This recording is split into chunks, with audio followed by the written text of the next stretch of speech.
तो सबसे पहले आप सभी को रमज़ान मुबारक। तो फैम मैं उम्मीद करता हूँ ये रमज़ान का महीना चल रहा है तो आप कुरान शरीफ का तिलावत कर रहे होंगे, नमाज पढ़ रहे होंगे और रोज़े की हालत में सिर्फ आप नेकी की राह पे चल रहे होंगे। तो चलो फैम ये वीडियो शुरू करते हैं। तो अस्सलाम वालेकुम फैम, स्वागतम to Rohan Mansoor YouTube channel. तो फैम ये वीडियो में बताऊंगा रमज़ान क्या है और रमज़ान में हम क्या करते हैं और आखिरी लास्ट में ईद कैसे सेलिब्रेट करते हैं वो भी मैं आपको बताता हूँ। ठीक है, तो क्या है कि फैम हमारे इस्लामिक कैलेंडर में 12 महीना होता है और 12 महीना में से एक महीना रमज़ान का महीना आता है और रमज़ान 9 महीने में पड़ता है और ये महीना सबसे पाक और बरकत वाला महीना होता है क्योंकि इसी महीने में तो कुरान पाक नाजिल हुआ था और कुरान पाक में लिखा भी गया है कि रमज़ान वो महीना है जो इंसान की हिदायत के लिए उतरी गई है। तो ठीक है, और सबसे पहले ये जानते हैं कुरान कब और किस पे नाजिल हुआ। तो ये मैं बताता हूँ आपको। कुरान अल्लाह ताला की किताब है जो कि हज़रत मोहम्मद मुस्तफ़ा सल्लल्लाहु अलैहि वसल्लम पर नाजिल हुआ था और साल था वो 6 से 10 AD और महीना था रमज़ान और जगह था गहरे हीरा जो कि एक गुफा है और ये गुफा मक्का के पास ही पड़ता है और हमारे हज़रत मोहम्मद मुस्तफ़ा सल्लल्लाहु अलैहि वसल्लम अक्सर वहाँ जाते थे और तन्हाई में उधर बैठते थे और दुआ करते थे। जब आप सल्लल्लाहु अलैहि वसल्लम की उम्र 40 हुई, आप वही गुफा में मौजूद थे तो अचानक जिब्रील अलैहिस्सलाम उधर मौजूद हुए और कहते हैं इकरा, मतलब पढ़ो।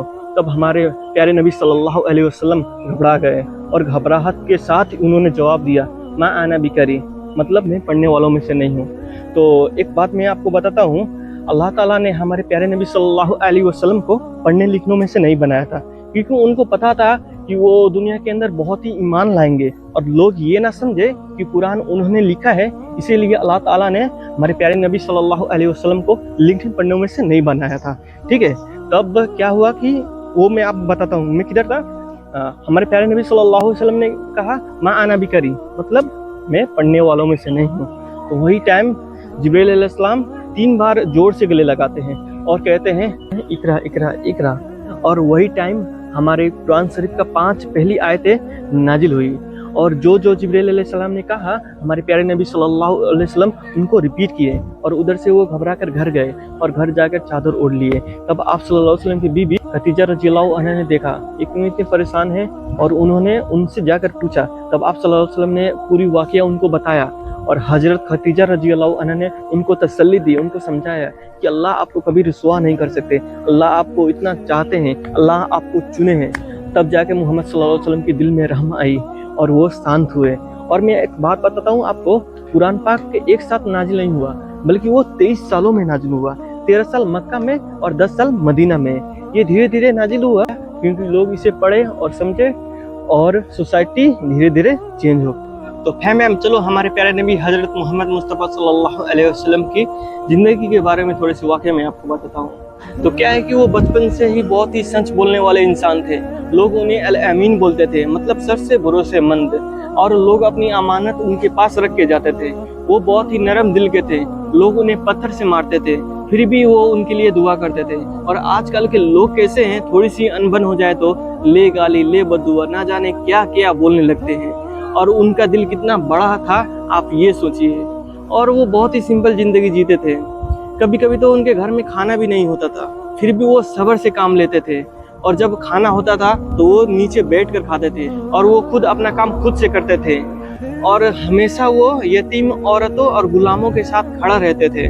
और उन्होंने सिखाया कि सब इंसान एक बराबर है, ना कोई किसी से बड़ा है ना कोई किसी से छोटा है। कोई बड़ा है तो सिर्फ अपने तकवे से, और तकवा का मतलब होता है अल्लाह का इबादत करना। और उनका सब्र और इखलाक बहुत ही बड़ा था। उनको गाली दी गई, उनको सताया गया, उनको कीचड़ फेंका गया, फिर भी उन्होंने किसी का जवाब नहीं दिया। गाली का जवाब सब्र से लिया, नफरत का जवाब मोहब्बत से दिया। तो इसीलिए जितना भी लोग उनके बारे में जानते हैं तो उनके लिए इज्जत और प्यार उनके दिल में बहुत ही बरकरार है। हाँ, तो मैं एक चीज़ बताता हूँ आपको। साल था 6 से 32 AD और उसी टाइम में अराफत के मैदान में हमारा दिन मुकम्मल हुआ और उसके कुछ महीने बाद हमारे हज़रत मोहम्मद मुस्तफ़ा सल्लल्लाहु अलैहि वसल्लम की इंतकाल हो गई। तो मैं एक ही चीज़ कहता हूँ, अल्लाह ताला हम सब मुसलमानों को हमारे नबी पाक सल्लल्लाहु अलैहि वसल्लम की राह पे चलने की तौफीक अता फरमाए। तो चलो अब रमज़ान के बारे में थोड़ा सा बात करते हैं। तो मैं आपको बताता हूँ रमज़ान का महीना में हम क्या करते हैं। तो रमज़ान का महीना में हम रोज़ा रखते हैं, जो कि अल्लाह ताला ने रोज़ा फ़र्ज किए हैं। और सुबह के टाइम में हम उठते हैं सहरी के लिए, तकरीबन 2 या 3 बजे हम उठते हैं। और जो इंसान नहीं जगा रहता है हम उनको जगाते हैं सहरी के लिए।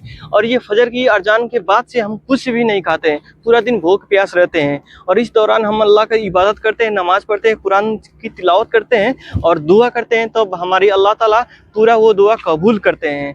और रमज़ान इसीलिए भी आता है क्योंकि हमें एहसास हो, जो इंसान के पास खाना नहीं होता वो कैसे ज़िंदगी गुजारते हैं और वो कितना तड़प में रहते हैं, वो हमें महसूस हो। और ज़कात और फ़ितरा अल्लाह ताला ने बनाई, ये क्यों बनाई और कैसे लोगों के लिए बनाई वो मैं आपको बताता हूँ।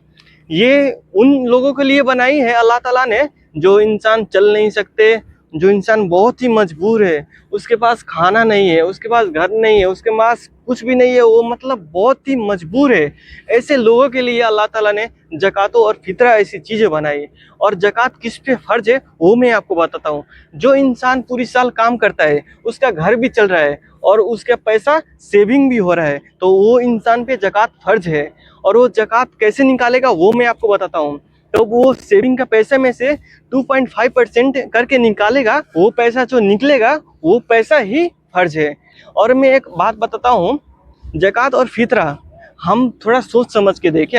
मैं एक वीडियो देखा था, तो वो वीडियो में एक कंटेंट क्रिएटर वीडियो बनाया था। वो एक मोहल्ले में गया था और वो ज़कात और फ़ितरा का नाम से पैसा कलेक्ट करके आया और वो बताता है कि देखो आप कैसे इंसान हो, बिना जाने सोचे आप इतना पैसा मुझे दे दिया। वो बोल रहा है आप सोचिए आपका ज़कात फ़ितरा कैसे फ़र्ज हुआ। मतलब वो सही बोला, आप थोड़ा सोच समझ के पैसा दीजिए, ज़कात और फ़ितरा फ़र्ज हो। और हर इंसान पे वो फ़ितरा निकलता है, तो वो ईद के टाइम पे हम फ़ितरा निकालते हैं और वो एक इंसान पे जितना फ़ितरा पड़ता है वो हम निकाल के देते हैं। हम ऐसे ही किसी इंसान को देते हैं, वैसा नहीं करें। जो ज़रूरतमंद इंसान है वो उनको दे, क्योंकि आप ज़रूरतमंद को देंगे तभी तो आपका फ़ितरा और ज़कात जायज़ होगा। और नबी पाक सल्लल्लाहु अलैहि वसल्लम ने भी फरमाया है, जो इंसान पूरा ईमान के साथ रोज़ा रखेगा तो अल्लाह ताला उसका पिछला पूरा गुनाह माफ़ कर देंगे। और ऐसे ही हमारा पूरा दिन गुजरता है भूखे प्यास में और अल्लाह की इबादत में। और जब असर का नमाज का टाइम होता है तो हम नमाज पढ़ते हैं और वो नमाज के बाद से ही हमारे घर में इफ़्तार बनना शुरू होता है। क्योंकि इफ़्तार में बहुत ऐसी चीज़ें बनती है, थोड़ा सा टाइम लगता है, इसीलिए थोड़ा जल्दी हमारे घरों में बनना शुरू होता है। और सब घर में बन जाता है तो सब घर में से इफ़्तार जाता है मस्जिद में, और मस्जिद में पूरा इफ़्तार मिक्स होता है और पूरा एक बड़ा लाइन लगता है और सब मुस्लिम भाई एक साथ बैठकर इफ़्तार करते हैं जब मगरिब का अज़ान होता है। और हम देखते हैं हमारे आसपास में जो इंसान के पास इफ़्तार के लिए कुछ चीज़ें ना हो तो हम मिल बांट कर इफ़्तार करते हैं। और यही तो जताता है हमारा इस्लाम कितना प्यारा है। और इफ़्तार के बाद थोड़ा हम आराम करते हैं और आराम करने के बाद थोड़ी देर बाद अज़ान होता है ऐसा का नमाज़ पढ़ने के बाद से हमारा तरावी होता है। और वो तरावी कहीं पे 20 रिकात होता है, कहीं पे 8 रिकात होता है। तो एक बात अब मैं आपको बताता हूँ, आप थोड़ा खाना खाएंगे थोड़ा पेट भरेगा, आप ज़्यादा खाना खाएंगे आपका ज़्यादा पेट भरेगा। तो कहने का मतलब ये है आप जितना पढ़ेंगे आपका ही फ़ायदा होगा और आपका ही नेकी होगा। और एक मौलाना रहते हैं जो कि हाफिज़ कुरान, उनको पूरा कुरान पाक याद रहता है और वो पूरा रमज़ान में तरावी पढ़ाते हैं और वो तरावी के दौरान एक कुरान पाक ख़त्म करते हैं। और ऐसे ही ऐसे पूरा दिन गुजरता है। जब हमारा 20वां रोज़ा ख़त्म होता है उसके बाद से 10 रोज़ा बचता है और 10 रोज़ा में से एक ऐसा रात आता है जो कि लैलतुल क़द्र की रात होता है। और ये रात ऐसा एक रात है, आप एक रात इबादत कर लेंगे ना तो ये 1000 महीने का सवाब मिलेगा। जब हमारा 25वां 26वां रोज़ा ऐसा हो जाता है तब सब इंसान अपने लिए कपड़ा लेता है और वो खुशी का माहौल रहता है क्योंकि रमज़ान ख़त्म होने वाला है। और ऐसे ही हम जो इंसान को ज़कात फ़ितरा दिए रहते हैं वो भी इंसान अपने लिए कपड़े लेते हैं और वो भी खुशी रहते हैं और उनको खुश देख के अल्लाह ताला कितना खुश होंगे। तो इसीलिए ज़कात फ़ितरा इतना ज़रूरी है। और सब इंसान बहुत ही खुश रहते हैं कि फाइनली एक महीना बीत गया, हम पूरा महीने इबादत करें और अल्लाह ताला ने हमें ईमान की राह पर ऐसे ही चलने की तौफीक अता फरमाए। और लास्ट रोज़ा जब बचता है उस दिन लड़कियां मेहंदी छापती हैं और लड़का मोहल्ला सजाते हैं और पूरा ईद का जश्न तैयारी पूरा लगे रहते हैं सब इंसान। और सुबह उठते हैं, फजर की नमाज़ पढ़ते हैं और नहाते हैं, फ्रेश होते हैं। उसके बाद नए कपड़े लगाते हैं और सेवइयाँ बनती है, सेवइयाँ हम खाते हैं और वो खा के हम नमाज के लिए जाते हैं ईदगाह में और ईद का नमाज अदा करते हैं। और उसके बाद हम एक दूसरे को गले लगाते हैं, ईद मुबारक कहते हैं। करने के बाद से हम घर जाते हैं, जो भी दिखते हैं हम उनको सलाम करते हैं और बड़े छोटे को ईदी देते हैं और छोटे बहुत ही मौज करते हैं। और हम एक दूसरे के घर पे जाते हैं, सेवइयाँ खाते हैं, बैठते हैं और सेलिब्रेट करते हैं। और थोड़ी देर बाद हम किधर भी जाते हैं, घूमते फिरते हैं, फ़ोटो लेते हैं। तो मैम अगर आपको ये वीडियो अच्छी लगी हो तो लाइक करें, कमेंट करें, सब्सक्राइब करें और दुआ में मुझे याद करें। तो तब तक के लिए चलो नेक्स्ट वीडियो में मिलते हैं। खुदा हाफिज़।